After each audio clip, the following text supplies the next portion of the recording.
குட்டீஸ் இந்த வீடியோவில் ரிடல் ஸ்டோரி தான் பார்க்க போகிறோம். ஒரு புல்வெளியில் மான் மேய்ஞ்சிட்டு இருக்கு. அந்த மான் வந்து அந்த இடத்த பார்க்குது. அது ஒரு மாதிரி டல்லாக வந்து அழகாக இல்லாத மாதிரி ஒரு ஃபீலு.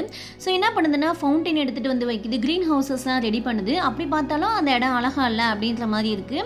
ஸோ என்ன பண்ணலாம் அப்படின்னு யோசிச்சுட்டு இருக்கும்போது பக்கத்தில் வந்து ஒரு பலகையில் வந்து ரிடல் எழுதிருந்துச்சு. அந்த ரிடலை வந்து படிக்குது. அந்த ரிடலுக்கு ஆன்சர் பண்ணோம் அப்படின்னா இந்த இடம் அழகாயிரும் அப்படின்ற மாதிரி அது எழுதிருக்கு. அது என்ன ரிடல் அப்படின்னு பார்த்தோம்னா, என்கிட்ட சிட்டிஸ் இருக்குது ஆனால் ஹவுசஸ் கிடையாது, என்கிட்ட வாட்டர் இருக்குது ஆனால் ஃபிஷ் கிடையாது, என்கிட்ட மவுண்டைன் இருக்குது ஆனால் ட்ரீஸ் கிடையாது, நான் யார் அப்படின்ற மாதிரி கொஸ்டின் கேட்டிருக்கு. இதுக்கு என்ன ஆன்சர் அப்படின்னு அந்த மான் யோசிச்சுட்டு இருக்கு. குட்டீஸ் நீங்களும் யோசிச்சு சொல்லுங்கள். என்ன ஆன்சர் அப்படின்னு பார்த்தோம்னா மேப் தான் அது. இது சொன்ன உடனே அந்த இடம் வந்து ரொம்ப அழகாக வந்து மாற ஆரம்பிச்சிருச்சு. நிறைய பூக்கள் பூக்க ஆரம்பிச்சிருச்சு. நிறைய நீரோடைகள் கிரியேட் ஆகிடுச்சு. ஸோ அந்த இடமே ஒரு ப்ளசண்ட்டாக மாறிடுச்சு. இந்த ஸ்டோரியிலேருந்து என்ன தெரிஞ்சுக்கிறோம் அப்படின்னா, ஆர்டிஃபிஷியலாக அழகு கிடையாது, நம்மளோட நேச்சர் தான் நம்மளோட அழகு. ஸோ அந்த நேச்சரை நம்ம சேவ் பண்ணணும். இதே மாதிரி அடுத்த வீடியோவில் உங்களை மீட் பண்ணுறேன். தேங்க்யூ.